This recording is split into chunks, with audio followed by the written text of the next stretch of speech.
You're listening to The Arms Room on the Vets on Media Network.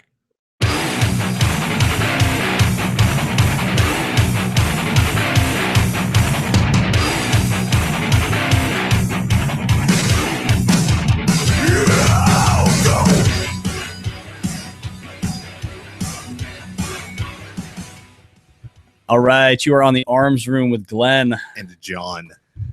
And Mason, that was not a terrible job today. That was actually pretty good. Well done. Well done, Mason. All right, bring it on, Mason.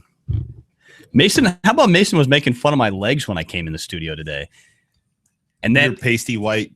Yeah, he was making fun of my legs. Do you even squat, bro? Dude, did you friends don't let friends skip leg day, bro. Did you forget about the time that I kicked you in the chest? I will never forget about the time I kicked you in the chest. How'd you like that, huh? Yeah, that's right. All right. So let's get back on topic. Let's get back on topic. Let's do that. We can talk about squats too if you want. Yeah, we could also talk about squats. Quick, Google squats, Mason, and bring us up some cool pictures. Easy. Squats. Don't do that. All right. All right, so we are in the Cowtown studio, brought to you by Cowtown Range. And, of course, our show is always brought to you by AR500.com. Make sure you check out AR500. They got all kinds of cool new products.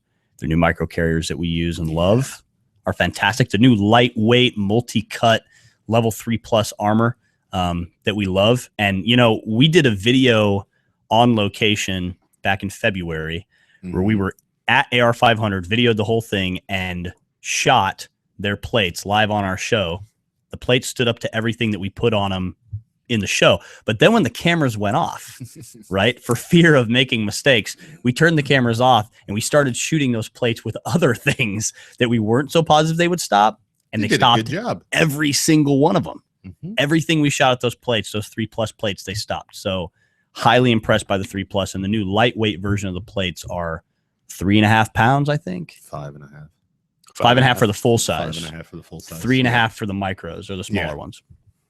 Really, really impressed by that stuff. Really like it. How was your weekend, John? What'd you do? It was adventurous. We took the boys on their first overnight camping trip. Oh yeah. And we ended up in Flagstaff because we were going to go to Oak Creek and all the campsites were full. So we ended up in Flagstaff and it was cold. I think it got down to about 35 Friday night. Yeah. Yeah. And I was out there in shorts and a long sleeve t-shirt. So it was good though. We had a good time. And then we came back down the 89 through Sedona and did some hiking and stuff. So I had a good weekend. That's and good. Planted trees in my yard. Oh, did you plant the trees? Did you get the faggot trees or? Yeah. Yeah. Cool. Perfect. Yeah. Just like the ones you have, buddy. Just like yours. Are those lavender? Yes. All right. So how was your weekend? Let me tell you. I care anymore. Not that you care, but I had a great weekend. I had a really good baseball type weekend, actually. Yeah. You know, I love baseball. Friday night went to the Little League closing ceremonies movie in the park thing where they played Sandlot. Man, I love that movie. It's such a good movie about like childhood. If you played baseball as a kid, that movie's for you. And then we got up the next day, went and hit my son's baseball game. Always love to go watch baseball on a Saturday when the sun is blazing. That's when baseball ought to be played. So it was a lot of fun. And then last night we had some friends over and we cooked s'mores on the grill, which was the first time I ever cooked s'mores on a grill. It was not fantastic. Still not the same. Yeah, sure. It wasn't the same as being around a campfire, but dude, s'mores on the grill was pretty freaking phenomenal. Yeah. It was awesome. Don't knock it till you try it. They have s'mores Oreos now. I saw those. I saw those too when I was buying the s'mores ingredients. They're amazing. They are good? Oh, yeah. All right, I'm buying some. Yeah. I just put them in a bowl of milk like cereal and just eat the whole thing. Man after my own heart. All right. So I also want to talk about our very cool new toy, the Mutant. So if you're watching us on YouTube, you can see our Mutant. Otherwise, you can. What do you watch? What are you signaling to me? You want me to do this, Mason? All right, cool. So the Mutant is from CMMG. Very cool piece of equipment. We've been having a lot of fun with it. Check out the Independence Training YouTube channel, which is easy to find. Just go to YouTube and search for Independence Training. All one word. All one word, it can be.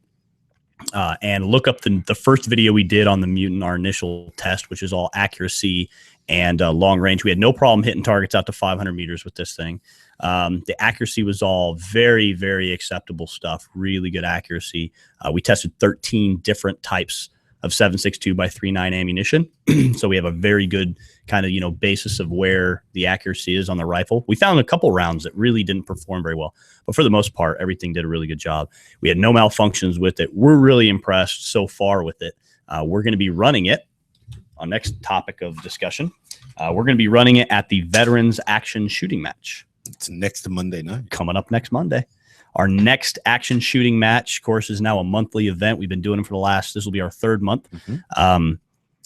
This time, our 2 stages are going to consist, one, of everyone running the Mutant. So they're going to have a good time, testing out this new gun. And also, the second stage is going to be a long range stage. We're going to be rocking the 308 and also the 50 cal. So people are going to have an opportunity to really reach out and touch something and have a lot of fun. So if you're a local veteran here in Arizona, or you want to make that travel here, it's a 2-hour match. It's free to all veterans. All ammunition, firearms, and even food and prizes are provided. And we've got some really great sponsors for the event. You'll learn more about that as you come out to the event. So if you need more information, you can email us info at trainingaz.com. And that will get you an email over to us. We'll get you all the appropriate information. But check it out. Veterans Action Shooting Match. Very good time. Good time. And we do have limited space, so make sure you get on it. All right, so today is the first day of our new calendar. Yay! Our next 3-month calendar for May, June, and July starts today.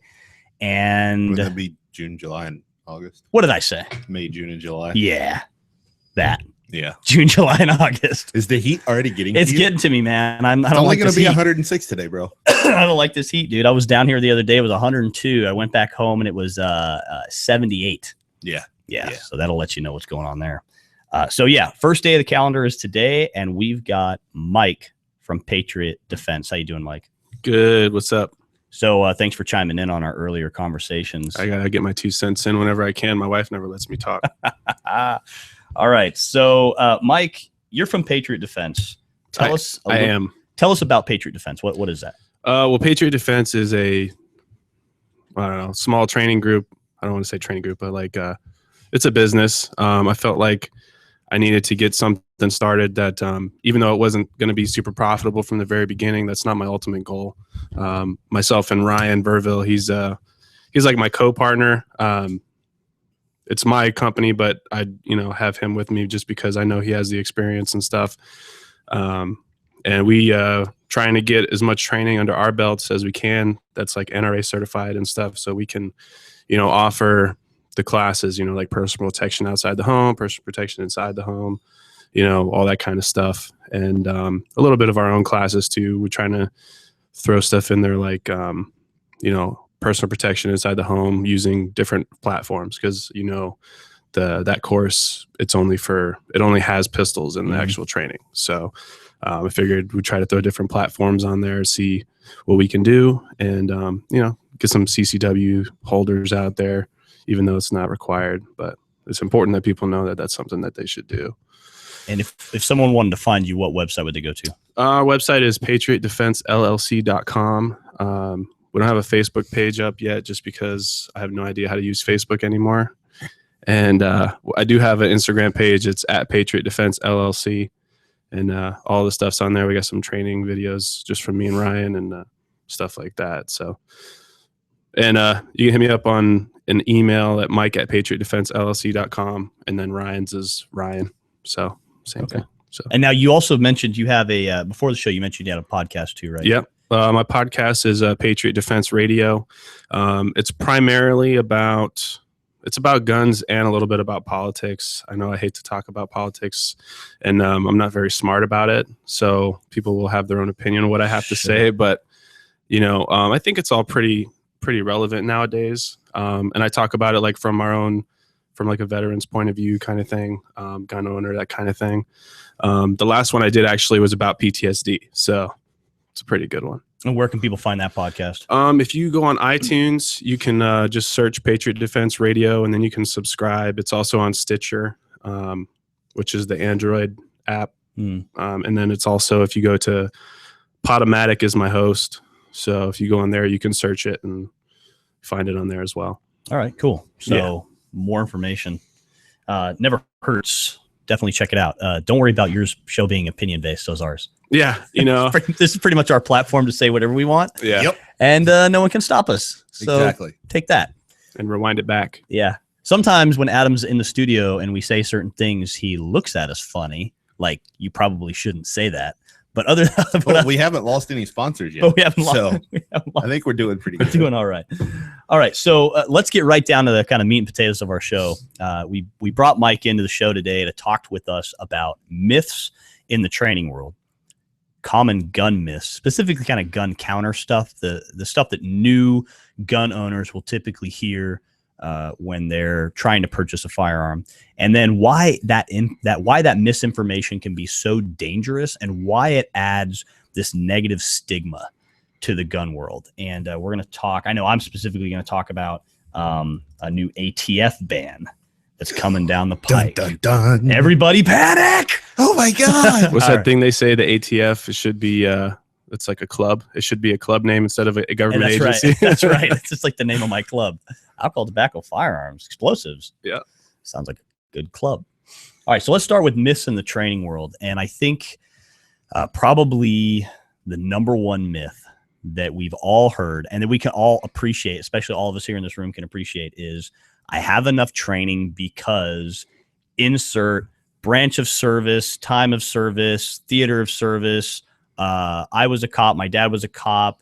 My grandfather was a cop. My grandfather was a cop. I grew up around guns. My best friend's a SEAL. I met a guy one time. Who yeah. was in the military. This one time at band camp. Yeah, et cetera, et cetera. So I have enough training because, My training's up to date.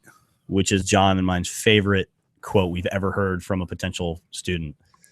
We were actually giving away some training at an expo, and a girl tried to put her boyfriend in, and he said, Yep. no, He's like, no way, babe. My training's up to date. my training's up. You should have asked him like where he can carry concealed. Yeah, No. exactly. Yeah. Here's the problem, dude. My dad taught me when I was a young lad that never argue with an idiot because people watching might not be able to tell the difference. So Or you'll be drugged to their level and beaten by experience. that's right. So what are some myths you think exist in the training world, Mike? Well, one of the main ones I think you already talked about, and we kind of discussed it a little bit earlier, is that veterans, people are always like, well, you're a veteran, or I'm a veteran, I know anything I need to know about anything. Well, that's not the case. Nowadays, even like not every branch of service really shoots a lot of different calibers. Like my whole family was in the military, my dad, my mom, my brother, and me. And my brother, he's like getting into guns now. He's older and stuff. And when we went shooting, like one of the first times we went after he got out of the Navy, he's never even shot an AR before, or M4 or M16 platform. And They don't shoot that in Navy basic training? No, they shoot a 22 Get out. for familiarization. Mm-hmm. Wow. Yeah. I didn't know that. It was a very small percentage of the Navy that actually shoots guns outside of AA and special warfare. Yeah. And then a few Interesting. of the boat guys, they use the old M14s to I- tie ships together with. I don't have a lot of Navy friends. The only guys I really know in the Navy were, I know I have a couple buddies who are, special warfare guys, Yeah. and that's it. And obviously Yeah. they shoot a little bit. A little bit. Did you get CBs already? They do a little bit of shooting. Yeah, Yeah. CBs, they Yeah. shoot, right? Ish. Nail guns. No guns. Ouch. Da-dum-tsh. No. And now all our CB listeners are gone. Yeah, That's all right. That's all right. So, okay. So I think that, excuse me. So I think that problem is really something that I don't really know how to overcome it. You can't. I think you really can't. I think here's what we're seeing, and I'm just going to kind of use like our veterans action shooting matches as an example, right? It's a good example.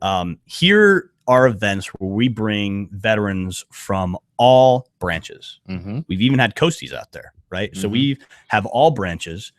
We've even had multi-generations. We've had some guys from Desert Storm. Last time we had a Vietnam vet out there.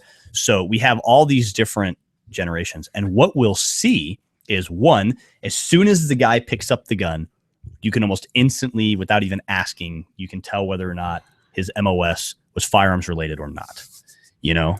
So you could tell if he was combat arms or not? Almost instantly. And then you watch, like, you know, we've done some stages where you have to move and shoot. Yep. And you watch these guys move and shoot. You watch the guys perform reloads. You watch the guys, even just what their accuracy level is. Some of them are phenomenal. Some of them are not so phenomenal, but they're all veterans, right? So doesn't that mean because they're all veterans, they should all just come out and rock these matches? In fact, no, not at all. Should be super stiff competition. It was one of the indicators whenever they pull it out. They got the index finger right on the frame. That's the biggest one, I think. Yeah, when you watch like weapons handling, weapons safety, manipulation of the gun, you know, when they're loading, because in most of our matches and most of the stages, you have to load the gun. Sometimes you have to perform reloads. Sometimes you have to like place the gun down, go do another task, and then come back to the gun. So you get to see a lot of handling, movement. Certainly, you know, Mason and John here both are the range safety officers there, and I know you guys see it more than me. I'm usually walking around, kind of, you know, kissing hands and shaking babies, but you guys get to see more of like the range stuff. And yeah, I mean, you see a huge assortment of levels. So just because you're a veteran doesn't necessarily mean, I mean, Brian, one of our instructors that works for Independence Training, here's a guy with, you know, 2 combat deployments with an infantry team, one in Afghanistan, one in Iraq, lots of real serious business. And he never even carried a handgun. Nope. So that's just a perfect example of, you know, here's a guy who's like, no joke, face shooting and has no idea what to do with it. Has no idea what to do with a handgun. Well, a lot of those guys don't carry sidearms, do they? No, most guys, unless you're a medic. Yeah. There's a short list of guys that carry the M9. There's an incredibly short list of people. Shut up, MPs don't count. Shut up, MP. No, yeah, MPs don't count. I carried my M9 right next to my ticket book and my handcuffs. I carried my M9 right next to my 240 Bravo, my Mossberg 590 A1, and my M4. So, what are you, Call of Duty? I Are you Call of Duty? I absolutely can carry that much. Transition. Sorry, dude. You don't just roll the mouse to transition between weapons in the real world, Mason. He might actually kill us someday. At least he knows what a 240 Bravo is. Yeah, it's true. That's a good point. It's a good point. That's true. I, on the other hand, left my rifle in the truck and carried my Beretta with me, with my bomb suit and my robot and my bags of wrenches. It's all, you can't carry a robot, a bag of wrenches, and an M9 all at the same time. You're right. And a bomb suit. I can't even walk it. I can't even walk. You're not a juggernaut from Call of Duty. So you love that movie Hurt Locker. Best movie ever.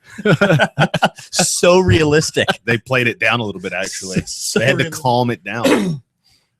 I mean, I know every single time I needed EOD, they would like halo in and you know, diffuse it before they even got there, water charge it up. And yeah, I was he must excited. be dealing with Navy EOD if they were haloing. Yeah, I worked with them actually in the Philippines.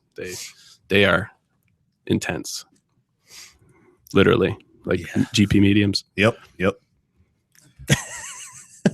it? It's a tent. I get it. Now you get it. No, I got it already. Okay, good. Because there's another joke that's also intense. We'll tell that one during the break. All right. So the other myth I think we see in the training world is that one class is enough. You know, someone takes a CCW class or they take one defensive handgun, carbine, whatever class, and they're like, all right, cool, one class is enough. Now, you don't need to go, I think, you don't need to go and spend the rest, all your money and all your time and effort taking nonstop classes. Right. But on the other hand, you need to get different experiences and different concepts. How I'm going to teach someone how to use a handgun and how Mike from Patriot Defense is going to teach someone how to use a handgun might slightly differ. And it'll be a very little bit, probably. Yeah, but very little. But I mean, it's like the mentality that you're going to have, the things I'm going to say, our different attitudes, our different experiences, all those kinds of things are going to come into play. And so you should seek out different training from different instructors. And we've had this show before. We talked about how to choose an instructor. And the number one thing I would say is always get references. You know, Yes. if you like a training organization, like we have students who come to us and say, hey, we'd like to do something different.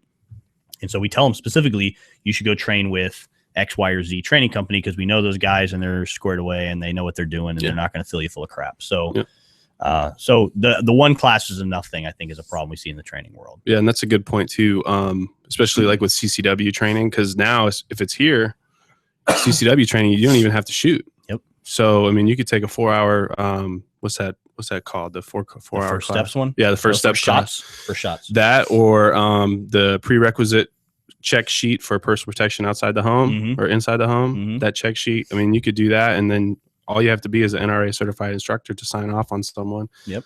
That's going to be on the instructor, you know. And then the other thing too that you were talking about is with handguns, you know, or any type of manipulation stuff like that. Like you could train, or not you. Let me use another example. Somebody else could train when you're doing a reload. They just hit the magazine release, and that's it. Now, for me and you probably is if whenever you train in magazine change, you hit the magazine release, and then your other hand pulls the magazine out, just because you don't know if it's going to fall freely or not. So that's another difference, and that can save a second or two. I mean, depending on if the magazine sticks or not. So it's all going to be dependent on the instructor at that point. Well, it's important that you get those different perspectives, because a lot of guys would be like, oh, I want to go train with this guy because he was a SEAL, or I want to go train with this guy because he's an NRA certified instructor, or I want to go train with this guy because he's a cop, whatever, right? Or this guy's a competitive shooter, whatever it might be, whatever background they're seeking. But that's great. But you're not going to, things that may apply in combat, right, are still things that might make you faster in competition, and vice versa. Things that might only apply in competition can still make you faster in combat. Absolutely. So you should get these different perspectives, you know. Any other myths you can think of in the training world, Mike? No, one of the things that I would bring up is I saw an article the other day, and it was talking about the difference between competition shooters and like special operations shooters. And I can't remember exactly where it was. It was probably an American Rifleman or something like that. And they were actually talking specifically about how there was a SF Sergeant Major. And I mean, Special Forces, not Security Forces, not the MP and the Air Force, but they were talking about the differences between the training and the speed. And like almost in every instance, the competition shooter had better accuracy, better reload time. And the Sergeant Major's main objective was to try to get that training into military training. Now, a lot of that stuff is just target discrimination, you know, in the military and stuff like that. But those competition shooters, man, they'll drop a mag downrange with target discrimination with smaller groups and make like, you know, SIF team guys look like children, you know, no offense, man. But you know what I mean? So that kind of training doesn't necessarily have to be applicable just to military. It's just, you have to open your eyes, do your research, figure out what training is going to be best for you. And the myths, you know, like you're saying, veterans, just because you're a veteran, that doesn't necessarily mean anything really. Like, you know, I don't mean to put my brother down, but if he were trying to teach a class right now, he wouldn't know what to do just because, you know, so. Well, and just to put two quotes out there, I think we've used on the show before. The first one being, if I remember correctly, from John Farnham, who says, you know what, that might not be the right person. Anyways, the quote is, not every competition is a gunfight, but every gunfight's a competition. Absolutely. Right? And so, and then to kind of add to that from our friend Frank Proctor, and I know this is definitely from Frank because I heard it from his own mouth, but it's whether combative or competitive, he who scores the most points the fastest wins. Absolutely. And so it's not, you know, when people look at the type of shooting they want to do, like, oh, I'm only want to learn how to defend my home from some guy who was a SEAL door kicker. It's like, okay, relax, because that guy, no offense certainly to my SEAL friends, but you know, that guy may not be the best or fastest or greatest or most efficient shooter in the world. He knows what he knows, and he's applied it, and obviously he survived, so he did a good job. But that doesn't mean there's not a better way to do it, right? You know, and so you just really have to kind of open your eyes in training and understand that there are more ways to do things sometimes than just the one way that you know. So we got to take our first break. We come back, we're going to talk about some gun counter myths, and then we're going to get into why this misinformation and why these myths can be so dangerous, not only to our health, but also adding negative stigma to the gun world. You are listening to The Arms Room.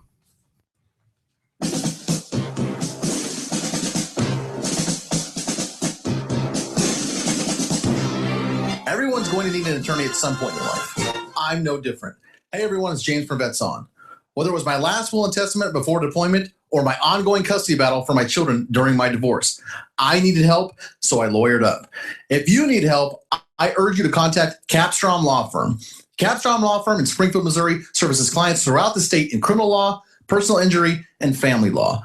With over 13 years practicing law, Tom Capstrom understands both law and court procedures and how stressful they can be. Let Tom Capstrom Law Firm and his dedicated staff take the stress and worry out of a difficult situation by calling him today. We feel so strong about the work that Tom and his staff are doing that he'll be a monthly guest on the show. Tom is a veteran and a listener, for God's sake, so you know the guy is solid and will fight for you. Give Tom a call today by calling 417-864-0552 or email Tom at capstromlaw.com. And don't forget to tell him that Vets On sent you. The choice of a lawyer is an important decision and should not be based solely upon advertising.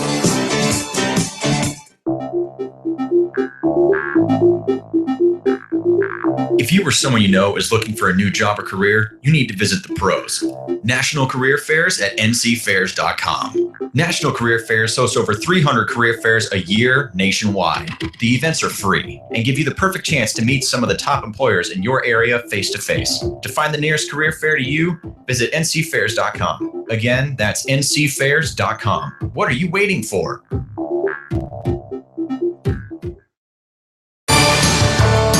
Veterans served us, now it's time we serve them. As a veteran of Afghanistan and Iraq, as well as a current military member deployed abroad, I would like to take a minute of your time to tell you about Patriot Hills of New York. Patriot Hills of New York is a nonprofit organization providing support to veterans and their families. They partner veterans in need with over 65 health and wellness organizations, community groups, as well as philanthropic foundations providing no or low-cost services. They've helped over 400 veterans through confidential referral services, assistance with veterans issues, employment placement, as well as educational opportunities. If you need assistance or just want to help veterans by donating your time or services, contact them at info@patriothills.org. Again, that's info@patriothills.org. Visit patriothillsofnewyork.com for more information about their services or how you can donate. Our veterans deserve no less. We can give it to them, and you can help.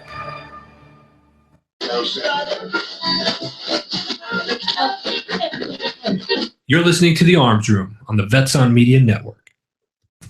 All right, you're back on the Arms Room. Today we've got Mike from Patriot Defense. We're talking about training myths, gun counter myths, and why information or misinformation is so dangerous. When you're talking about counter, are you talking about like Counter Strike or like the counter, like the sales counter? Sales counter. Okay. Sales the guy counter. that works at the big box store. It could be the same thing. You're right. Yeah. In that context, a counter myth, yes. Mhm. Gun counter, no hyphen myth. There you go. So maybe we'll say gun store myth. There we go. Gun store myth. Either way, it's your show, man. So gun store myths. What are the gun store myths that you think are some of the more dangerous ones? Dangerous? Yeah. What are the ones that give people information that might be detrimental to their health or add a negative stigma to the gun world? I'm not really sure. I mean, I know a lot of people are looking to get like their first gun, like for concealed carry and stuff like that. Women specifically. And someone at the counter is like, oh, well, you need something tiny that's going to fit somewhere, right? Like you were talking about earlier. And you can get something that's fairly small with a decent caliber. Not that the caliber matters, because I'm a firm believer in its shot placement. I mean, if you have, like my uncle bought an M&P shield, or it's not M&P shield, it's an M&P 22. And, he hasn't shot a gun in, I don't know, he's old. So 70 years, maybe he's not that old, but, and he was asking me and my dad, who's a deputy here in Maricopa County, just kind of like about the different things and stuff like that. And we're like, hey man, just get whatever you're going to be most comfortable with, because if you're, comfortability is the biggest thing. And then, you get people ask you all the time about what kind of gun should I get? I haven't had a gun before. What should I get? And it's like, I mean, all of them. Like, what do you just tell them to get all of them? Because that's the easiest answer, So, the biggest thing, the other thing I hear all the time is about caliber. There's guys who want 45. There's guys who say 9mm because you have a higher capacity. People who are 40. I mean, it's all about individuality, So there's a lot of countermeasures. I don't think we have enough time to talk about them all. You know what I mean? So, but yeah, that's as far as caliber goes. I think that's one of the bigger ones. Well, I think everyone wants that bigger caliber. Yeah. That's always the debate is like, oh, you got to have a big caliber because it's got to be a 45 or a 44. There's all the dumb little sayings like they don't make a 46. Yeah, exactly. But they do make a 50. They do. Or 45 because shooting twice is just silly, Absolutely. Stupid things like that where you're like, look, that caliber has a very, very small part to play in the eventual change of behavior of the person that you're putting bullets into. Shot placement, as Mike already said, is really the more important aspect. And that's where the small gun thing comes in, is you're going to make it harder to get good shot placement with a smaller gun. You've got shorter sight radius, which is less margin for error. You've got less velocity because you decrease the barrel. People go, oh, it's just a couple inches. It's not that much of a decrease. It's like, look, it kind of makes a big deal. A handgun bullet is already going really slow, and it's already not really that effective. Handguns most of the time don't kill people, so they're already, I know, lies. Dare you say that? But they're already pretty weak. So why make it weaker by decreasing that velocity by anything? So we've got that problem. We also have more felt recoil. We've got smaller magazine capacity. We've got much more less picky about ammunition. Yeah, they're much more picky about ammunition. They're much more picky about technique. There's a lot of downsides. You have to have baby hands. Yeah. I mean, if you don't have baby hands and you're trying to shoot a small compact gun effectively or quickly, good luck. Yeah. It's hard to hold on to that like thing. the LCPs or the bodyguards. Even if you, and people are like, oh, I got big hands, so I'm strong. It's like, it doesn't matter. It's hard to hold on to that thing, so it's like the noisy cricket. Yeah. So I think that's a big myth that's dangerous. Yeah. Is people getting the wrong gun because they're relying on information from the guy trying to get a commission or something. Yeah, across the gun counter. And I think really if people saw how most gun stores work, and this is not a bag on gun stores necessarily, but because obviously we have plenty of friends who work in those, but if they saw how these work, it's more of like, if I'm the boss and Mike's the gun store worker, I'm going to say, all right, dude, we've got 15 of these guns in stock because I got a good deal on them from RSR or whatever.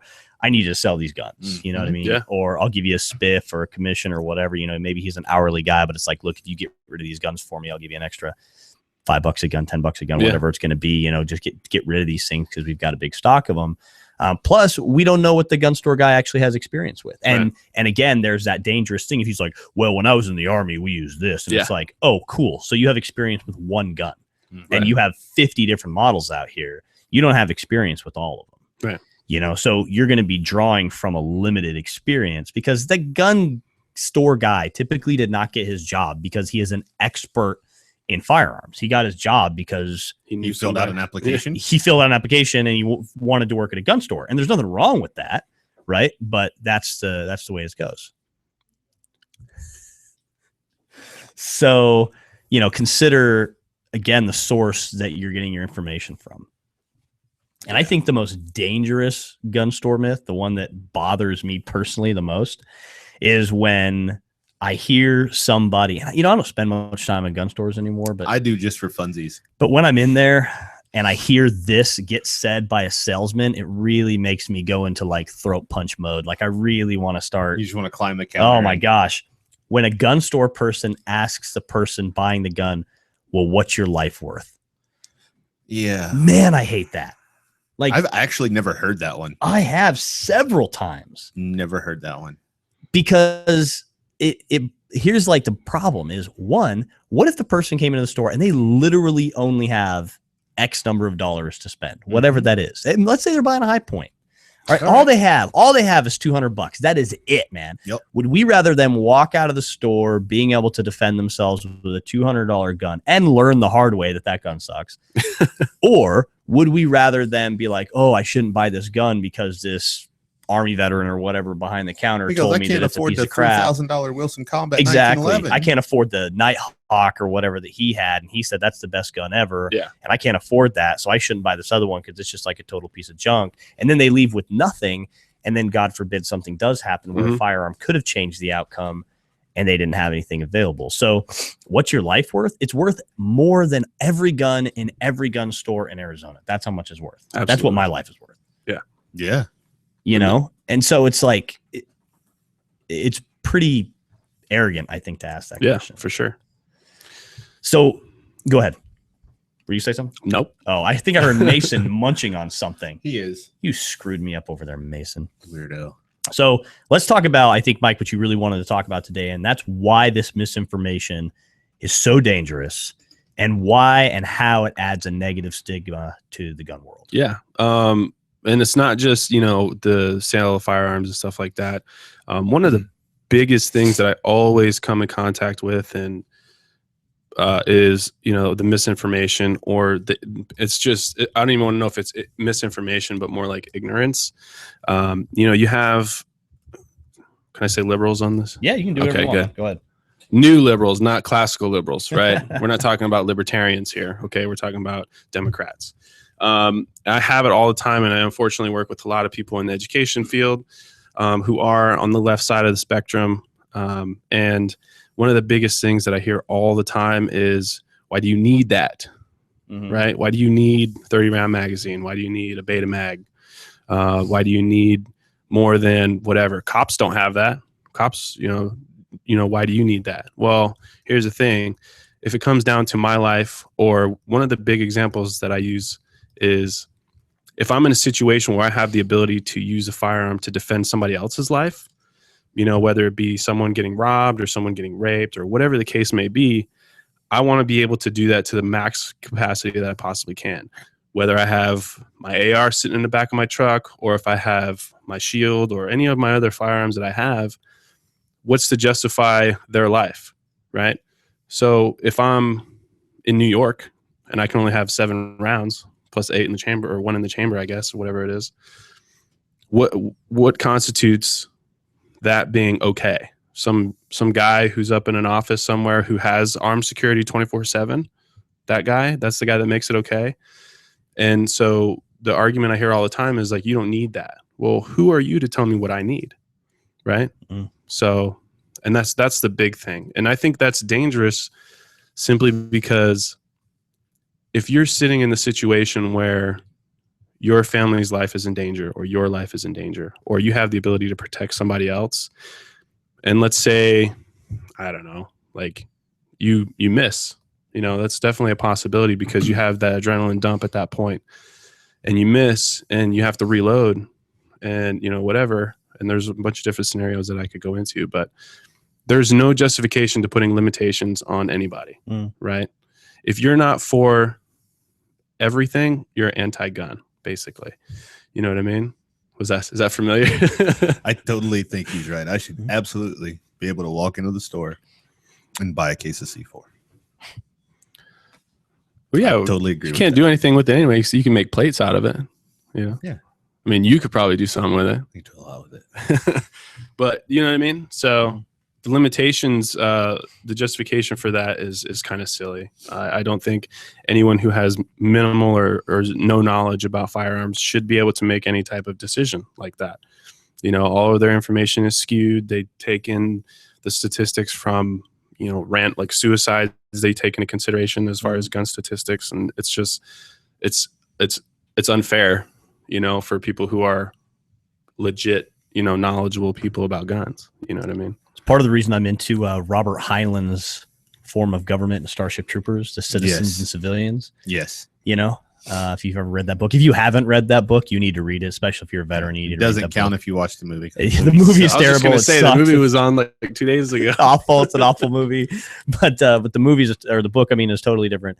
And this isn't like, oh, the book was better than the movie. This is not one of those situations. This is a situation where the book is entirely different than the movie. The book's actually a really good political read, and there's plenty of war and fighting and stuff like that. But the idea is, citizens are people who have done some kind of public service. A lot of them, go through the military, and then it's the citizens who are making the rules and governing things. And the civilians are the people who didn't choose to do any kind of public service, and that's okay. There's nothing wrong with them. They just don't get to make the rules. Yeah.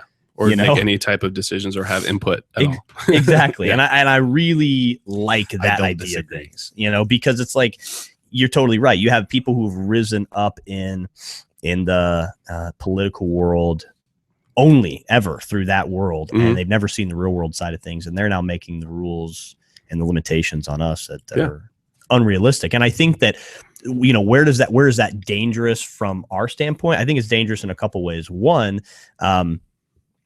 it's dangerous when those kinds of things are getting passed across gun counters, which is why I even brought that up in the show, is because I have heard so much of this kind of stuff come across gun counters from uneducated gun store employees to people who went into a gun store. Customers who go into a gun store are expecting some kind of expert, or at the very least, someone who's knowledgeable. And more often than not, they're wrong.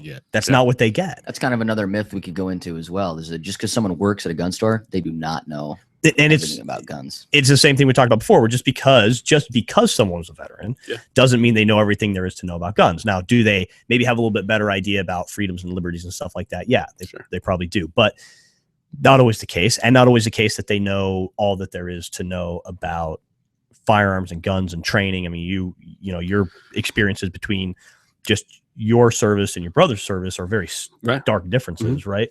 And so it's the same thing the rest of us have experienced in that same aspect. Is you have to be careful about where you're getting your information. And if you're only getting your information from the news or from a gun counter or from an online forum or anything like that, that's where the information starts to get dangerous. Yeah. You get a second opinion always. And you're also, from the training side of things, where misinformation can be so dangerous, is you can get training can literally put you in prison. Yeah. I mean, I've heard instructors tell students things that I'm like, don't do that. Yeah. If you do that, you will go to prison. You know what I mean? Or if you do that, it's going to set you up for not looking like the good guy. Yep.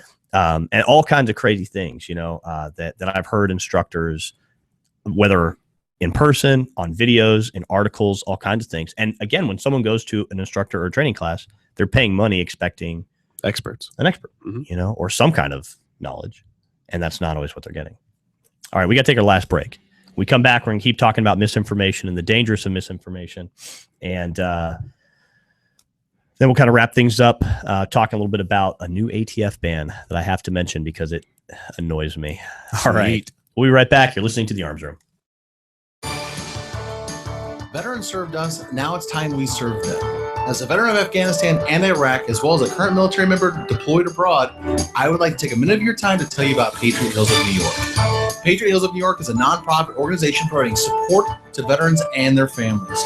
They partner veterans in need with over 65 health and wellness organizations, community groups, as well as philanthropic foundations providing no or low-cost services. They've helped over 400 veterans through confidential referral services, assistance with veterans issues, employment placement, as well as educational opportunities.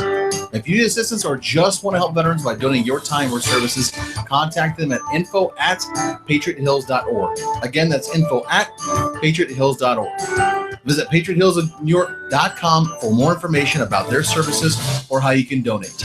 Our veterans deserve no less. We can give it to them, and you can help. Everyone's going to need an attorney at some point in their life. I'm no different. Hey everyone, it's James from Vets On. Whether it was my last will and testament before deployment or my ongoing custody battle for my children during my divorce, I needed help, so I lawyered up. If you need help, I urge you to contact Capstrom Law Firm. Capstrom Law Firm in Springfield, Missouri services clients throughout the state in criminal law, personal injury, and family law. With over 13 years practicing law, Tom Capstrom understands both law and court procedures and how stressful they can be. Let Tom Capstrom Law Firm and his dedicated staff take the stress and worry out of a difficult situation by calling him today. We feel so strong about the work that Tom and his staff are doing that he'll be a monthly guest on the show. Tom is a veteran and a listener, for God's sake, so you know the guy is solid and will fight for you. Give Tom a call today by calling 417-864-0552. Or email Tom at capstromlaw.com. And don't forget to tell him that Vets On sent you. The choice of a lawyer is an important decision and should not be based solely upon advertising.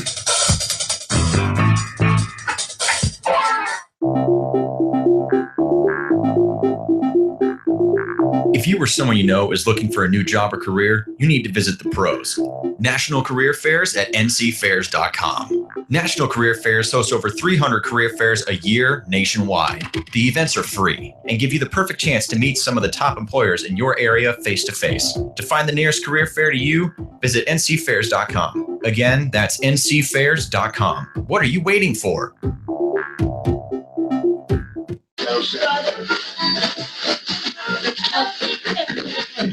You're listening to The Arms Room on the Vets on Media Network. All right, you're back in the arms room with a little bit of echo. With a little bit of echo, no big deal. All right, we're talking about misinformation and how it can be dangerous. And we've talked about some gun store myths and some training myths and how those things can kind of find their way into politics and how they can kind of find their way into making people think that they know what they're doing. Yeah, it's so not that they that vote a certain way. It's not that they found their way into these things. A lot of these myths and misconceptions are ingrained into people. Yeah. It's like if Mason comes in and tries to buy a gun for me and I'm go, oh, well, the only gun you should own is a Glock. Because if it's not a Glock, it's a piece of crap. Well, now Mason goes and he buys a Glock. And then his friend comes to him and says, oh, what should I buy? Well, if you don't buy a Glock, it's a piece of crap. Right. And then it continues to be perpetuated by all of these people that got all of this bad information. And there's no real way, unfortunately, to counteract it without giving everyone who spews it a lobotomy. That's like your only option. Well, where I think it finds its way into bad politics is things like this. So, like, we've heard so often from old school shooters, especially older cops, who are things like they say, hey, man, back in the 80s or whatever, when I was a cop, we handled everything. We had 6 pills of 38. Yeah. And we handled everything we needed to handle with 6 pills of 38. Thus, I still carry that with me because it worked then, so it should work now. And in my opinion, based on my experience, you don't need any more than 6 rounds. So then they teach all these people, right? We have like this pyramid below them of all these people who have learned, hey, you only really need 6 rounds. So then in this area, there's all these people who think you don't need more than 6 rounds. So then when things like what Mike was talking about earlier, 7-round mags, 15-round mags, 30-round mags, beta C mags, 100-round drums, things like that. Now people are like, well, you know what? My grandpa, he survived 6 gunfights with only 6 rounds of 38. And he seemed to do just fine. And they're not a gun person. They're like, I don't really see where you need, you don't need more than that. And that's where those kinds of myths start to find their way into politics. Yeah, that misinformation is, I think, talking about revolvers in general and how they are generally, more reliable just because there's less mechanisms in it. You know what I mean? You can't have a failure to feed, you can't have failure to eject or anything like that. So that I think kind of has a little bit into it, but yeah, as far as you're going, like the ignorance history, without having the want or desire to learn a little bit more, they're just sheep and absorbing what they've been told. At that point, it's like, yeah, well, why would I go any differently than just listening and understanding and applying what I've learned from 45 years ago? Well, you mentioned something before the show that I think bears mentioning, and we've certainly talked about on the show before, home defense guns. And, you mentioned, well, hey, one thing that gets put across in gun stores, one thing is put across in blogs, one thing gets put across by a bunch of old school dudes who want to tell people about home defense guns. Like, well, okay, soccer mom who's never fired a gun before, what would be the best home defense gun for you? And what's the answer, Mike? Shotgun. 410. Right. I've actually heard that the 410 shotgun is because less recoil. Yeah, exactly. Yeah, right. Less recoil. Well, yeah, because people think you don't have to aim. Yeah. Just because you have a shotgun does not mean you don't have to aim. Still an aimed weapon system. Yeah, if you're 15, 20 feet away, your shot group is still only going to be 8 inches wide. If that. Yeah. That's so.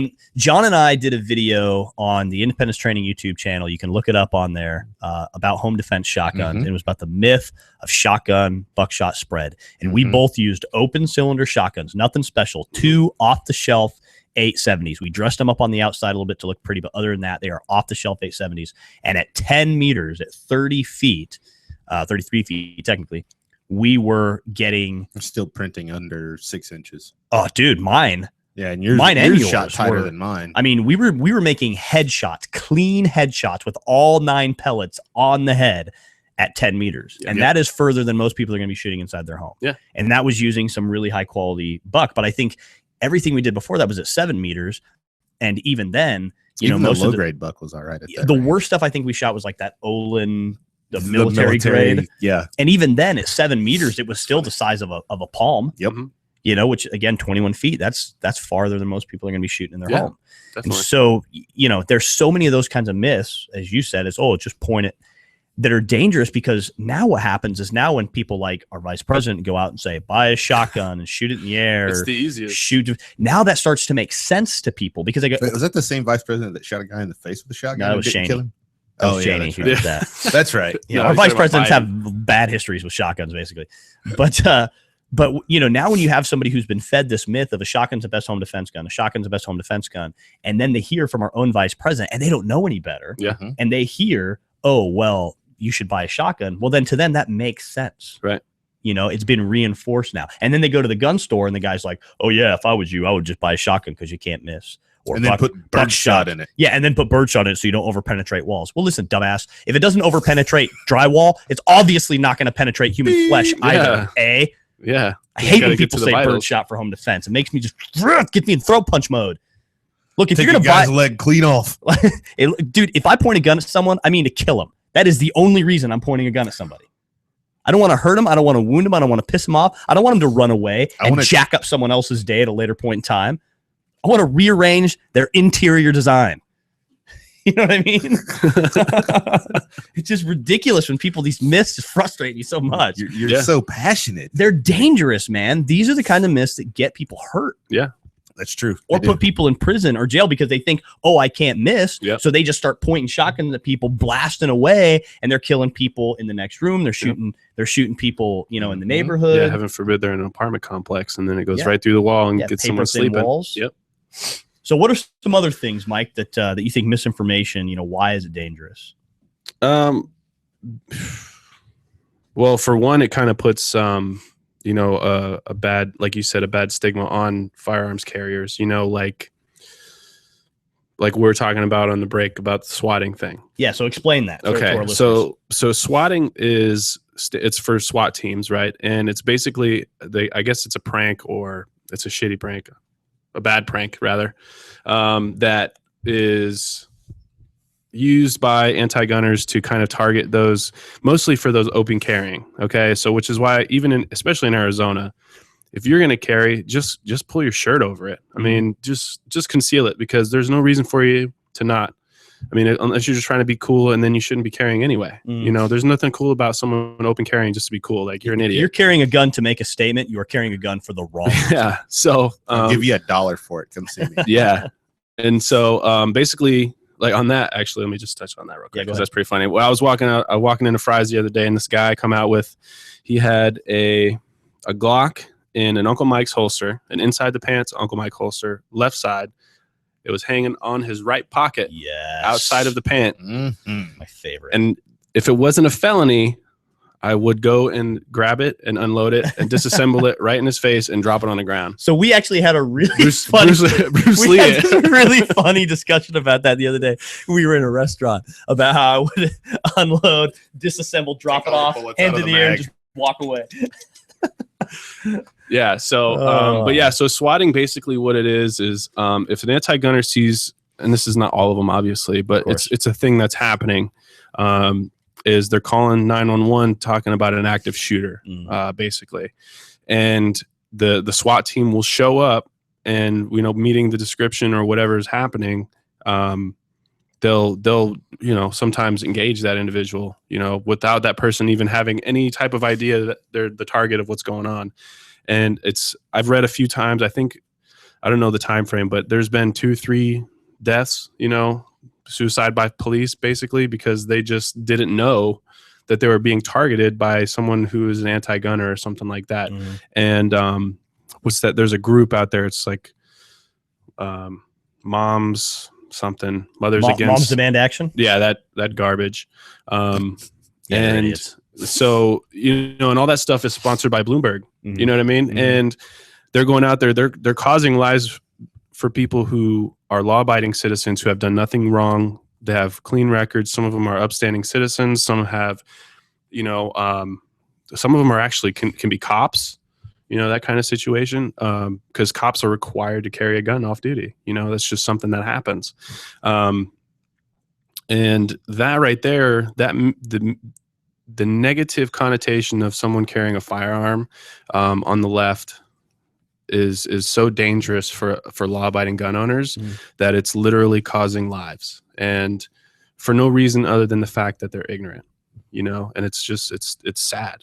Now, I think that part of that comes from, and this is, just my opinion, of course, but I think part of that comes from the quote unquote pro gunners who are out there going way out of their way to make these, the neckbeards, to make these insane public statements, like that guy who carried an AR slung across his back to an Obama rally. Yeah. Don't do that. The Chipotle guys. Yeah. The Chipotle open carry people, the Starbucks open carry. Like, look, you idiots, you're ruining it for everybody. Yeah. The reason that Starbucks had to come out and say, look, they first said, we're okay with people carrying, because that makes sense, right? Okay, we're fine with that. Then so many stupid freaking idiots showed up with all their guns all over the place that, look, if I was the Starbucks owner, I would have said, don't. Because at that point, they're impacting business. At this point, you're driving business out of my doors. I'm sorry. I'm about the most pro-gun guy you can find. No, you can't carry in my store. Yeah. Because you made such a freaking big problem out of it. Yeah, because you're an idiot. And then people are like, well, if you're scared of guns, then you're a sheeple. And it's like, no, not everyone grew up the same way we grew up. I grew up around guns. Not everyone grew up that way. Yeah, I didn't grow up around guns. And my dad, he grew up in upstate New York, and they hunted all the time and all this other stuff. And he never really took us hunting, maybe a couple times here and there. And just because he wasn't really that into it anymore, that kind of thing. And then, my time in the military, and then after I got out, part of it was I didn't really feel comfortable without carrying anymore at that point, because I just knew at the drop of a hat, you never know what's going to happen, so I'd rather, that the saying is that the one time you need it is the time you don't have it. Right. So, and I always go by that, and I've been trying to convince my wife to carry for years, and she's just like, no, at that point, I don't want to be like, she says I don't want to be scared. I'm like, it's not being scared, it's being prepared, but it is what it is. So. Well, and I think that is where we as good gun owners and we as intelligent, relatively level-headed people need to really ratchet up our own kind of information campaign. Yeah, there you go. Talking about PSYOP here? Yeah, PSYOPs, exactly. Yeah, That's actually this is the word that popped in my head. I was trying not to use it, but yeah, PSYOPs. Like, basically, we need to start putting out this other image. We need to start putting out this image of intelligent people who are carrying guns. We need to start putting out this image of responsible people who are carrying guns. Another organization that did this, because there were a lot of negative connotations about this organization in general, was the Mormon Church. Yeah. The Latter-day Saints. They had, for a long time, there was all this bad information about them, and then they started doing these videos and these commercials and these billboards, and it's like all normal people aren't weirdos, and they're like, oh, okay, because everyone takes the FLDS when they think about Mormons. Yeah, they're like, it's polygamy and crazy people. Right. You can't drink Pepsi. But yeah, I think your side. Maybe we should start with billboards. Yeah. That's funny you to bring that up. Actually, what? I find it amusing. I know you do. But no, that's a perfect example of a good PSYOPs campaign to say, look, we're information operation. Yeah, we're not information operation, right? How we're not crazy, you know what I mean? And I think that that's really important to put out there is, look, we don't side with those nut jobs who show up to these rallies with ARs on their backs. We don't side with the nut jobs who poured into Starbucks or, we don't side with those people. Those are the crazy people. Those are the fanatical people. We want to bring more people to our side. We can't do it with this crazy amount of misinformation that they're going to find on the news, over a gun counter, in a training class or whatever. And that's why, getting so many different opinions, as Mike said earlier, a second, I would even say a third and a fourth, like, get a lot of opinions. There's a lot of information out there. So I think that's a really important thing to kind of wrap up our show today is we have to get correct information. You should be doing your due diligence. Don't take things, especially in the gun world, don't take things at face value. Really do your due diligence and find out more information. And to kind of touch on that briefly, we're almost out of time, but I got to talk about this crazy ATF ban. I hit up my friend Jim, who runs Northern Arizona Munitions, to get some more tracers and incendiary rounds from him, because I like to shoot tracers and incendiary rounds. Yeah. Last week, I took my wife out to show her what some different tracers would do. And as I was shooting, I was like, hey, I'm getting kind of low. So I hit up Jim and he's like, by the way, the ATF is looking to ban tracers and incendiary rounds. Now, don't everybody panic at once, okay? But the ATF, Oh Lord, the ATF is looking to ban these things because they consider them, explosive devices or whatever. And so it's not necessarily going to happen, but it's this kind of stuff where the average person is going to look and say, well, why would someone need tracers? Why would someone need incendiary rounds? Go from green tip to orange tip. Exactly. We went from green tip to orange tip. And so, look, guys, it's just the tip. Don't be scared. Yeah, just see how it feels. It's just an orange tip or a green tip. That's what I was talking about, John. Crying out loud. Where's your mind at? Yeah, they don't shoot any differently. I mean, you can try them out, and that's it. So, it's that misinformation that makes it dangerous, and it adds that negative stigma to our world. So, get on a positive public information campaign. If your friends don't know about guns, don't just go whatever. Like, tell them, inform them. If you don't, learn more. There's always more to learn. Don't be that guy. You can never know everything, but you can always know more. So to quote one of our students, get out there and learn more. All right. On that note, Mike, where again can people find your information at Patriot Defense? My website is patriotdefensellc.com. I'm on Instagram at Patriot Defense LLC. I'm on there all the time. I don't have Twitter or Facebook just yet. My IT director, my wife, is on that, getting the Facebook set up. So, and how about your podcast? And the podcast is on iTunes and on Stitcher. It's Patriot Defense Radio. It's just me. Sometimes I'll have a guest on there. I do, just random stuff. It's good stuff. I think my buddy Ryan, he says getting information to the masses. So, good. It's all positive stuff. It's never negative. It's just I'm trying to bring reality to people. For everything. So yeah, give it a listen, follow, subscribe, or whatever. And, obviously big supporter of Vets on Media and you guys. So thanks for having me on the show, guys. Absolutely. Thanks for coming. All right. Don't forget about our Veterans Action Shooting Match coming up next week, June 8th, Monday, 6 to 8. You have to register because we do have a limited space. So make sure you contact us, info@trainingaz.com. We're going to be shooting the Mutant that day. We're also going to be shooting some long-range stuff. It's going to be a great event, free to all veterans, everything free. Just come out, have a good time, hang out with some brothers and sisters, and have a good time. The Mutant, make sure you check out our Mutant video on the Independence Training YouTube channel. Just did our first video about accuracy and some testing and a lot of good stuff. Take it out to 500 meters. It did a great job. So check out that video because we have some good info on there. Next week, we have our very good friend, Will Larson. Woo! From Semper Paratus Arms in the studio with us. He's going to be talking about common AR-15 building mistakes, common malfunctions, realistic real-world maintenance that you should be doing to your firearm, and extra parts and pieces that you should keep on hand just in case. Will has spent more time around the M4, M16 system than some people have been alive. Yes.